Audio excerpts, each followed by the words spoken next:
E olha só, a gente começa esse bloco falando do combate à fome no mundo, está no debate central aí do global, né? E a superação desse desafio passa pela cooperação entre os países e, claro, entre todos os setores também.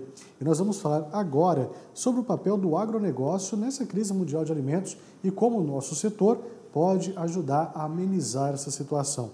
Quem vai conversar comigo sobre esse assunto é o vice-presidente da Associação Brasileira do Agronegócio, a ABAG, o Ingo Pogler. Olá, Ingo, seja bem-vindo, boa tarde para você, uma satisfação te receber aqui no canal AgroMais. Boa tarde, Tiago. É uma grande honra poder estar participando com vocês nesse diálogo tão relevante. Bom, então conta pra gente aí, esse tema precisa, de fato, estar na pauta prioritária nesses debates internacionais, né, Ingo? Exato. Como nós temos hoje um momento pós-pandemia e uma situação nova com os conflitos bélicos na Europa, a questão da fome no mundo aumentou e isso necessita de uma resposta concertada, quer dizer, com muitos outros em conjunto para podermos recuperar o desenvolvimento dentro da cadeia produtiva alimentar. Agora tem outra questão também importante que eu gostaria que você falasse para a gente, é como que o nosso setor, como que o agronegócio pode ajudar então a combater a fome no mundo. Eu conversava agora há pouco aqui com o Nilson Leitão, presidente do Instituto Pensar Agro, e fiz essa mesma pergunta para ele. E ele falou, Tiago, o que a gente precisa é de política, porque o produtor ele já produz.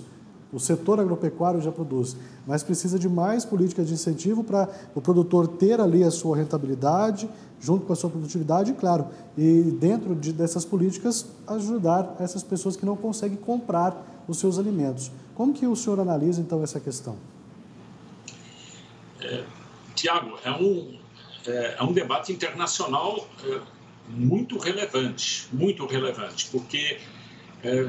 veja os grandes números. Nós temos hoje 8 bilhões de pessoas no nosso planeta. Está se contabilizando que quase 860 milhões de pessoas estão numa situação de risco alimentar, o que não quer dizer que estejam com fome, mas é risco alimentar. Já não pode se alimentar da mesma maneira como talvez a maioria. E temos contradições, né? Nós temos quase 800 milhões de pessoas que estão obesas. Então, você tem uma parte que está procurando perder seu peso e outro que estão em subnutrição. Só no dia de hoje, perdemos 17 mil pessoas morrendo de fome. Então, como ser humano, isso é inadmissível. Então, nós precisamos, sim, de políticas públicas, nacionais e internacionais, que possam evitar essa tragédia. Não é admissível para nós, seres humanos, termos pessoas que estão morrendo de fome. Ponto 2, nós temos países que hoje são mais solução do que problemas. Então, o Brasil, América do Sul, América Latina, em especial, são países que hoje estão contribuindo para a redução da fome mundial. Por suas exportações de alimentos processados ou não, e fazendo com que tenhamos a possibilidade de oferecer isso. O ponto 2 é qual é o acesso que as pessoas teriam ao alimento, né? E aí entram as políticas públicas domésticas nacionais. O Brasil, por exemplo, tem há muitos anos tido políticas públicas de sustentação financeira mínima das pessoas para saírem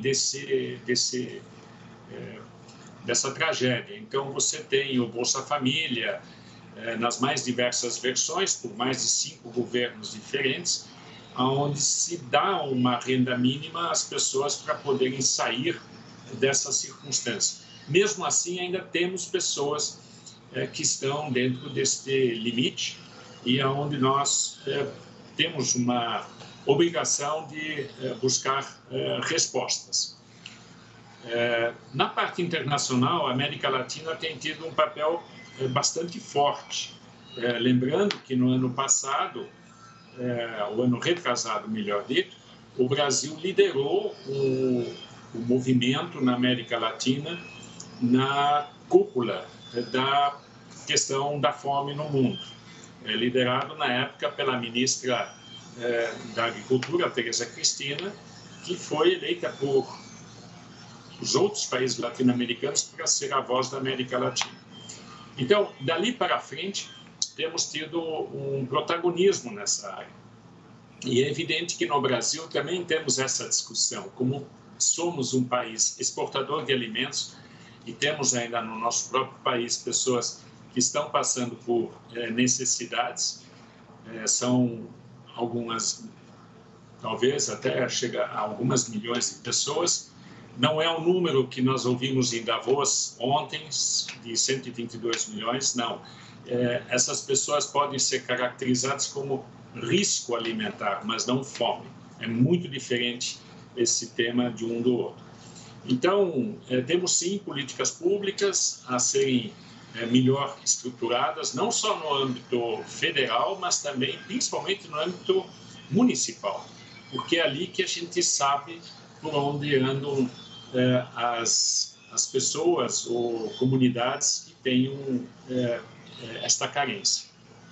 Oi, tem diversos projetos também aí, realizados por ONGs, também por outras instituições.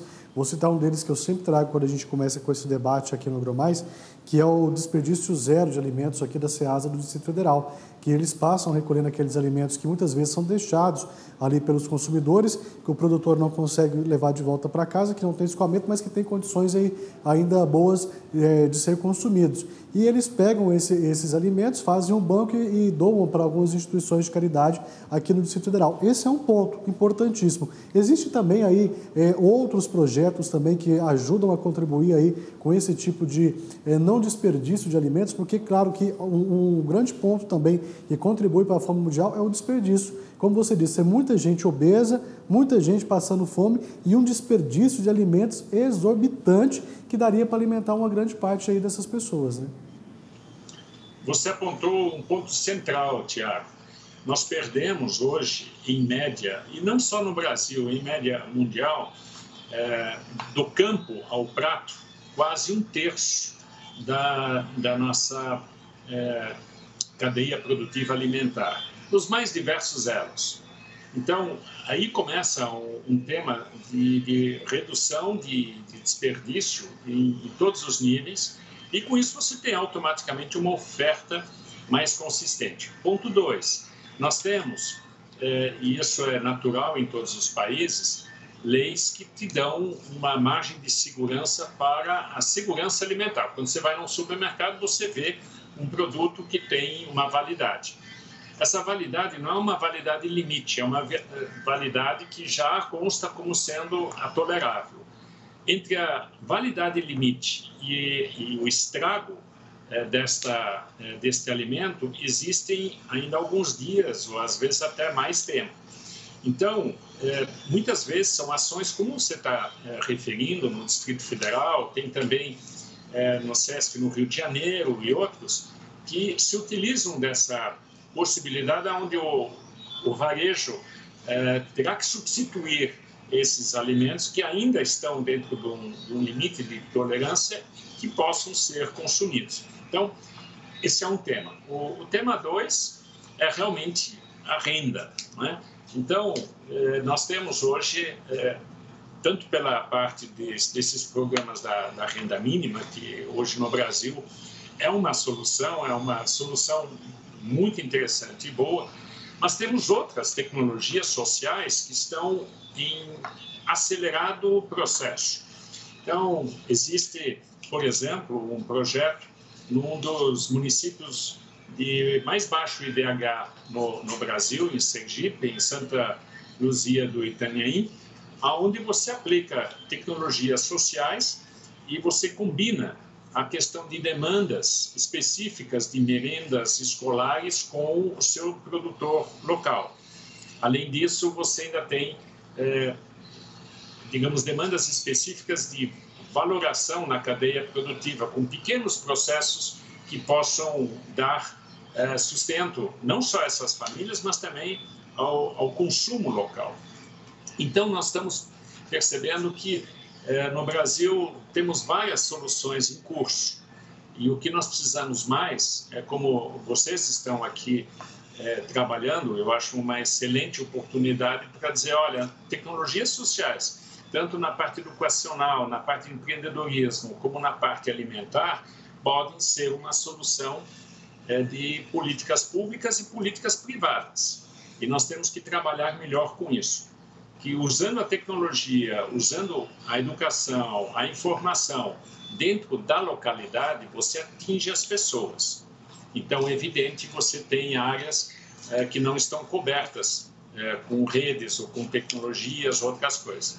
E aí eu cito, por exemplo, as iniciativas do Mato Grosso do Sul, que por uma PPP lançada no ano passado, que se chama de Infovias, vai cabear 7.000 quilômetros em 2 anos, conectando 79 municípios e iluminando digitalmente quase 90 praças gratuitamente com 5G. Então, você, de repente, tem um acesso à informação, você tem acesso gratuito a uma população que hoje não teria essa presença.